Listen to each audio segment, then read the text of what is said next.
Hello everyone, this is me Sabiya है और मैं आपके लिए लेकर आई हूँ एक और रीडिंग जो कि होगी उन लोगों के लिए जो एक स्पेसिफिक समवन के साथ डील कर रहे हैं और जानना चाह रहे हैं कि आपका पर्सन आपको लेकर, कनेक्शन को लेकर करंटली क्या फील कर रहा है, क्या सोच रहा है। Let's find out.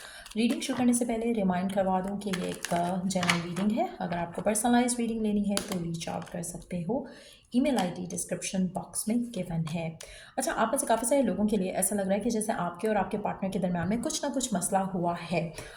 या तो किसी की वजह से फ़ाइट हुई है या फिर एक दूसरे की वजह से फ़ाइट हुई है। जैसे किसी ने किसी को चीट किया हो, किसी ने किसी से कुछ छुपाया हो, कहीं ना कहीं डिसऑनेस्ट रहा हो।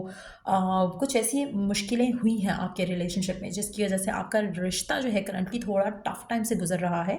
आप में से काफ़ी सारे लोगों के लिए मुझे ऐसा लग रहा है कि जैसे आपके आपके पार्टनर से या तो फाइट हुई है, आर्ग्यूमेंट हुआ है, कहीं ना कहीं एक दूसरे के ऊपर इल्ज़ाम लगाया जा रहा है डिसऑनेस्टी की वजह से या चीज़ें छुपाने की वजह से। बट मुझे ऐसा लग रहा है कि आने वाले टाइम में अगर ऐसा कुछ हुआ है आप दोनों के दरमियान में, तो आने वाले दिनों में आपका रिश्ता जो है वो स्ट्रांग होता आप देखोगे। आपका जो प्रॉब्लम्स थे, इश्यूज़ थे, वो रिजॉल्व होंगे।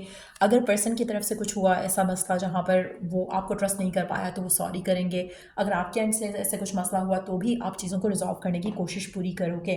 कहीं ना कहीं मुझे ऐसा लग रहा है कि दोनों पार्टीज़ में से कोई एक पर्सन जो है वो डेफिनेटली सेल्फिश हुआ है यहाँ पर, जिसकी वजह से रिश्ता जो है वो काफ़ी नाजुक जगह से जो है वो गुजर रहा है, जहाँ पर आप दोनों के दरम्यान में जो चीज़ें हैं वो थोड़ी डगमगाती हुई दिख रही हैं करंटली। लेकिन यस, मुझे लग रहा है कि आने वाले दिनों में ये जो आपने उसको फॉर ग्रांटेड लिया है या उसने आपको फॉर ग्रांटेड लिया है, तो ये डेफिनेटली चीज़ें जो है वो मामले जो है वो रिजॉल्व हो जाएंगे। आपके और आपके पार्टनर की दरम्यान में जो फाइट है, आर्ग्यूमेंट है, क्लैश ऑफ ईगो है, वो ख़त्म होता दिख रहा है। तो मेजॉरिटी लोगों के लिए आपके पर्सन करंट सिचुएशन में, स्पेशली अगर ये एनर्जी आपसे मैच कर रही है जहाँ पर आप दोनों के दरम्यान में कुछ अनबन हुई है, तो आपके पर्सन डेफिनेटली चीज़ों को रिजॉल्व करना चाह रहे हैं।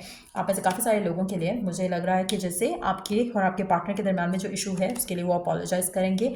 अगर उनकी काम की वजह से आपको वो टाइम नहीं दे सके और आपको ऐसा लगा कि शायद वो धोखा दे रहे हैं, किसी और से बात कर रहे हैं, तो मुझे लग रहा है कि उस वजह से फ़ाइट हुई हो सकती है। लेकिन what ever the case is, लग रहा है कि जैसे आपके पर्सन आपको मिस कर रहे हैं और चीज़ों को रिजॉल्व करने का सोच रहे हैं। आप में से कुछ लोगों के लिए अगर कुछ ऐसी चीज़ हुई भी है जहाँ पर उन्होंने आपको हर्ट किया या आपने उनको हर्ट किया, तो रिकन्सिलिएशन के चांसेस बहुत ज़्यादा स्ट्रांग हैं।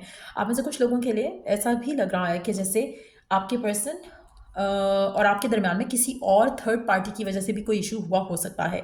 जैसे किसी ने आपके खिलाफ उनको कुछ कहा हो या उनके खिलाफ आपको किसी ने कुछ कहा हो, तो वो भी मामले जो हैं वो सुलझते हुए दिख रहे हैं। आप में से काफ़ी सारे लोगों के लिए मुझे ऐसा लग रहा है कि आप दोनों अपनी गलतियों से सीखोगे और आने वाले टाइम में कभी भी किसी और थर्ड पार्टी के ऊपर बिलीव करने के बजाय एक दूसरे के ऊपर ट्रस्ट करोगे।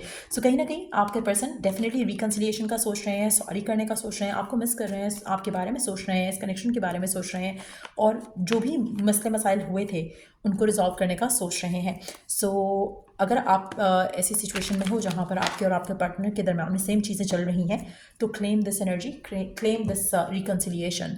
और ये है आपके पार्टनर की करंट एनर्जी। अगर आपको इस रीडिंग से हेल्प मिला है, गाइडेंस मिली है, तो लाइक शेयर सब्सक्राइब जरूर करो। अगर आप पर्सनलाइज रीडिंग लेना चाहते हो तो रीच आउट कर सकते हो। ईमेल आईडी डिस्क्रिप्शन बॉक्स में गिवन है। Till I do the next read, take care, bye.